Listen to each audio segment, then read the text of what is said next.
Loué soit Jésus-Christ, le pain vivant, descendu du ciel, pour qu'on le mange et ne meure pas. Jean 6, 50. Au début de ma conversion, je me sentais, par la grâce de Dieu, attiré à aller très souvent à la messe. Mais à la fin de la messe, je restais à ma place et dans le silence de mon cœur, je disais à Dieu, « Seigneur, fais-moi comprendre ce qu'on vient de faire parce que je ne comprends rien. » Mais je comprenais une chose, c'est que la messe devait être importante puisque l'Église la célèbre chaque jour. Et Dieu, qui répond toujours à une prière sincère, m'a introduit dans l'intelligence de ce mystère de la messe, au point que j'y ai trouvé tout ce que je pouvais désirer, infiniment au-delà de tout ce que je pouvais désirer, et que je suis devenu prêtre pour partager ce trésor avec mes frères. Je dis cela pour souligner l'importance de l'action de grâce après la messe. J'ai tout appris. Dans ce quart d'heure que je passais tout seul dans l'église en silence après la messe. La grâce, en effet, n'est jamais aussi forte qu'à ce moment-là, puisque nous avons reçu Dieu. Dieu s'est donné à moi comme preuve de son amour pour moi, ici et maintenant. Que pourrais-je désirer d'autre? Comment pourrais-je ne pas être comblé par ce don? Car si Dieu ne me suffit pas, qu'est-ce qui me suffira? Or, est-ce que nous savons, après avoir communié, prendre le temps de l'action de grâce, c'est-à-dire de savoir remercier Dieu pour ce don qu'il nous a fait de lui-même? Est-ce que nous savons l'apprécier, le goûter, en tirer toutes les virtualités, les potentialités, les grâces dont nous avons besoin? Car Dieu s'est donné à moi ici et maintenant, pour que je puisse, uni à lui, être moi-même victorieux de tout mal, sortir victorieux de tous les combats que je suis en train de mener. Car ce pain que je reçois est le Christ vivant, vainqueur du péché, de Satan et de la mort. L'action de grâce est le moment où nous devons rendre grâce à Dieu, remercier Dieu. Jamais la grâce n'est plus forte que là, plus active. Car ce que nous avons reçu nous comble au-delà de toute mesure.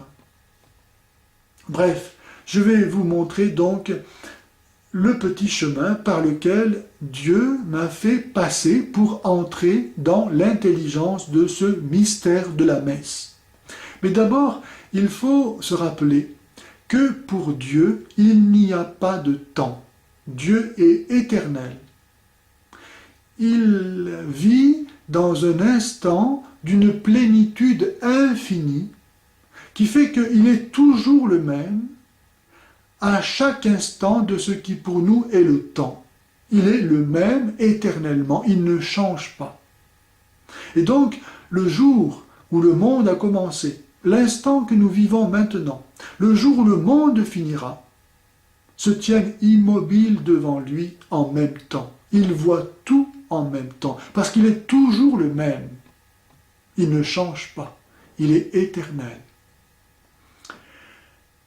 Pour me faire passer par ce petit sentier, le Seigneur m'a donné de me rappeler un verset de l'évangile de Saint Jean, chapitre 6, verset 56, qui est ceci. « Qui mange ma chair et boit mon sang demeure en moi et moi en lui. Qui mange ma chair et boit mon sang demeure en moi et moi en lui. » Et donc, les apôtres, qui ont reçu le corps et le sang de Jésus le jeudi saint, c'est-à-dire avant la mort de Jésus, ont donc demeurer en Jésus avant que Jésus meure. Lorsque Jésus a été arrêté, les apôtres qui avaient communié au corps et au sang du Christ et qui donc demeuraient en Jésus, qui mange ma chair et boit mon sang, demeure en moi. Les apôtres ont donc eux aussi en Jésus été arrêtés.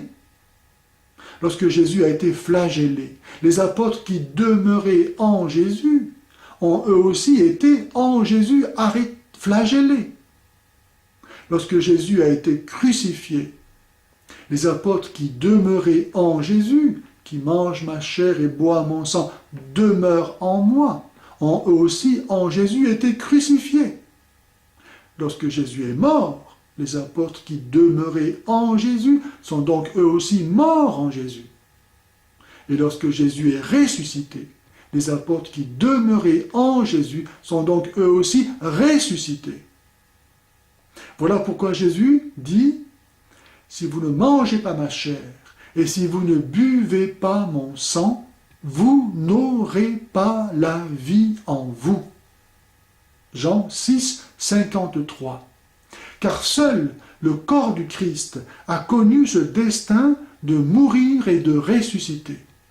Et c'est seulement si nous nous unissons à Jésus avant qu'il meure pour mourir avec lui que nous aussi, nous pourrons ressusciter avec lui.